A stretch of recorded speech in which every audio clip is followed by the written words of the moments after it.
Alright, hey folks, what's up? Welcome back to the channel. Today we are talking about what got you into real estate. So let's go ahead and kick this thing off. So if you wouldn't mind telling us your story about what got you into real estate and how you started. Oh, just like that, huh? No, ready, set, go. Okay. So, a long time ago, when I first got into college, I was just picking out my major, and it was you had to select, what your major was going to be, and you had some options, right? One, two, and three, first, second, and third. And my first option was real estate. So this is back in Miami, Miami-Dade Community College. I was a gifted student, so I started college early.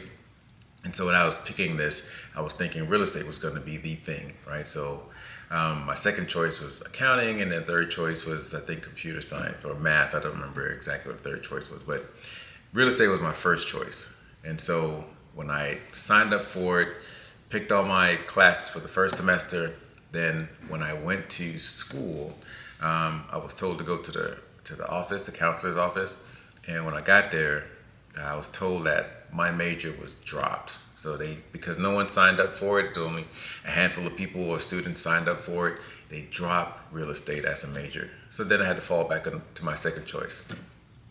Fast forward some years after it's my senior year in college, and I'm watching TV, looking at some. Back then it was called infomercials. So I'm watching infomercials, and it's talking about real estate again. So it's like, oh, that seems pretty interesting. So I graduate, and after I graduate, there was a program called Carlton Sheets, and I signed up for Carlton Sheets program. He had like 4 levels or 3 levels. I signed up for the very basic one, where if you find the properties and bring them all the information, they would run the numbers, and then they would give you a finder's fee for bringing the property to them. So I did that. So I was making my calls. There was a list of leads that they would give you, and you just call the leads.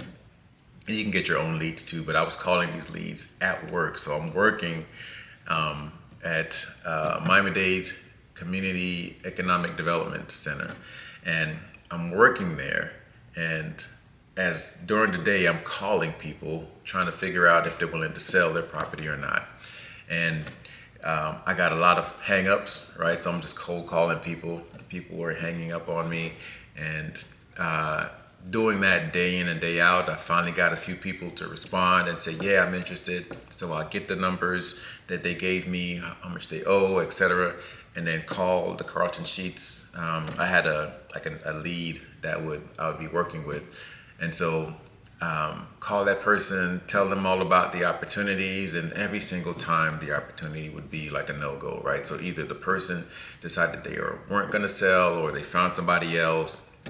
And I think that was a bunch of like BS, right? So how many times do you get a lead, call them, and they say they're ready to sell, and then all of a sudden you give it to the lead and they say, oh, I'm sorry, they didn't go forward with it. Yeah, anyway, so that was discouraging, needless to say. I didn't really like the way that I would do all the work, calling these people and then pass it over to someone else, and then they would do whatever they do to close the person, and then I would not get any funds from it. So I decided to stop that. So I stopped doing that. And then years later, now I moved from Miami, moved to Dallas, and decided to get back into real estate as an investor, just buying properties and just renting, right? So I acquired about 4 properties at the time, and I did it through, I had a mortgage broker that was helping me with the numbers, trying to figure out how to, get qualified for these deals. And then once I got qualified, I would just find someone who was willing to rent the property from me, and I would just purchase like either a brand new one or a property that was already there. But the brand new ones were a lot easier, right? Because I'd find the property, and then someone would say, "Hey, I like this property. I heard that you're acquiring property and renting them out. I'd like to do that. If you just find a property for me, I'd rent it from you." Like, okay, great. So I'd find the properties, tell the person, "Hey, I got a property. Let them go check it out, see if they like it," and then they would rent from me. So it was pretty easy to find renters to get into the properties doing it that way. And because it was a new property, it was easy for them to like the property, right? Because with every property, once it's, I think I found that once it's a used property, people are more particular in what they want. But when it's a new property, just the fact that it's new, they just, yeah, this will work. They like it, right? So that's how I acquired 4 properties, and then everything was going great. Renters were renting and paying their mortgage, or paying my mortgage, I should say, and things are going fine. Then a couple of months later, let's just say 6 months later, and there was a windstorm and the fence blew down.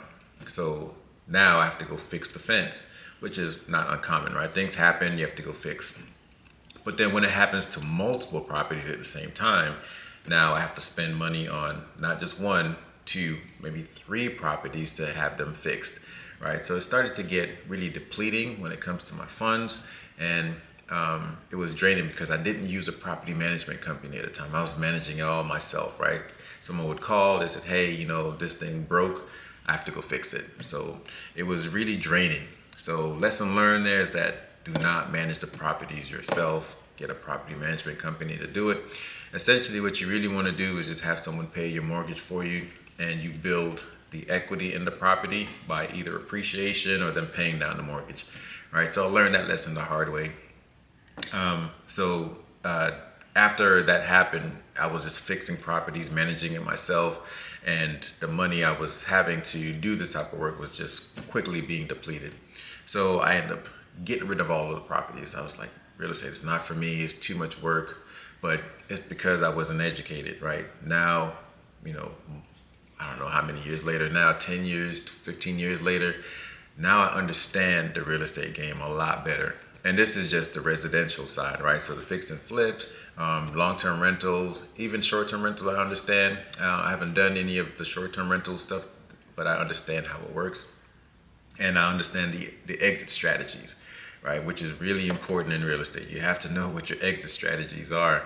So when you get in, if something goes wrong, you can find a way to get out of it without costing yourself too much money. So I understand what those things are now. So this is why I got into real estate again. This is the 3rd time. It's gonna be my last time, right? If this doesn't work, and it has to work, right? If it doesn't work this time, then I'm just done.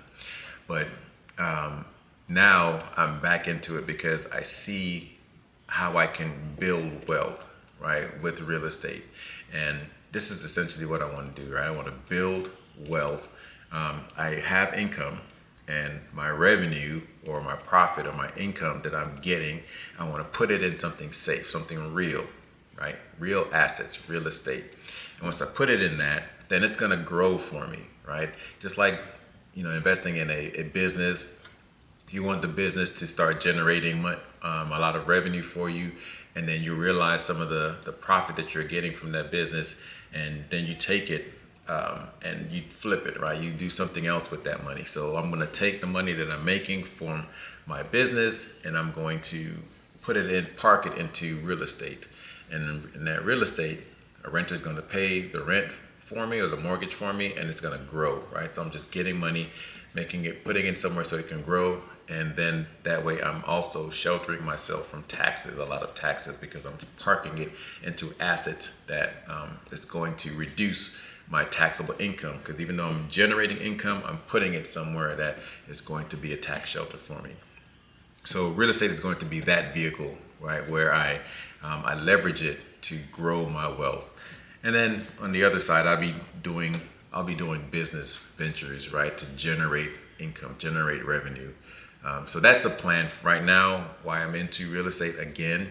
At this point, I just know a lot about real estate and how it works. I haven't gotten into commercial yet, and I plan to do that.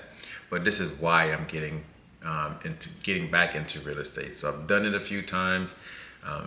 Those failed experiences, helped me to understand real estate and understand how the business part of it works. And a lot of people, they buy properties, but they just live in it, right? And living in a property is cool, but it's not going to be what generates, or you're not going to be your asset store, right? Where you store your revenue and build. Acquiring a lot of properties is where you start building your wealth in real estate. So that's why I got into real estate. Any other questions? Yeah, so we'll start with one question and then we'll kind of wrap things up. So, my question for you that the audience is interested in is would you recommend like getting into real estate for anyone who's looking for a way to make large sums of money? So making large sums of money, meaning that they're making this money every month, or eventually they can get large sums of money. Both.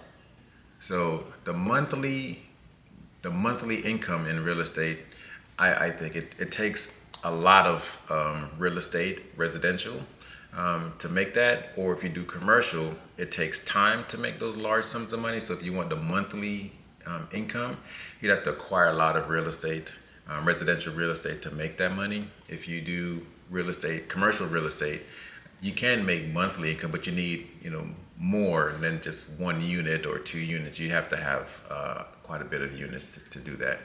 So Okay. I don't think that if someone starting out trying to get into real estate, having one property, because they're only going to probably be able to do is get one or two properties just to start, get their feet wet, figure out how it works. They're not going to be making lots of money monthly in real estate that way, right? They have to jump in, get their feet wet, do something like fixer upper, fix and flip, or they get a renter in a property, or they do short-term rentals or even long-term rentals. They will be able to do that just to figure out how it works, but don't get into it initially as a new person, a new venture into real estate, and think you're going to make a lot of money every month, because it's not the vehicle is not meant to do that for an individual.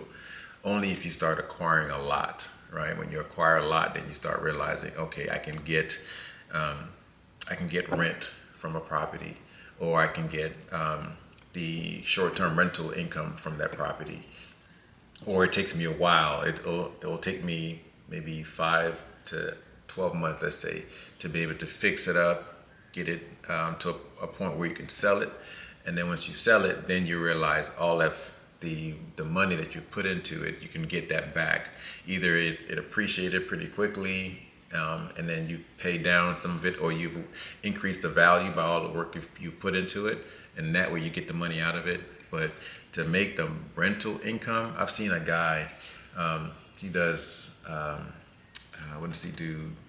Section 8 properties, right? And he says he has like 2,000 properties.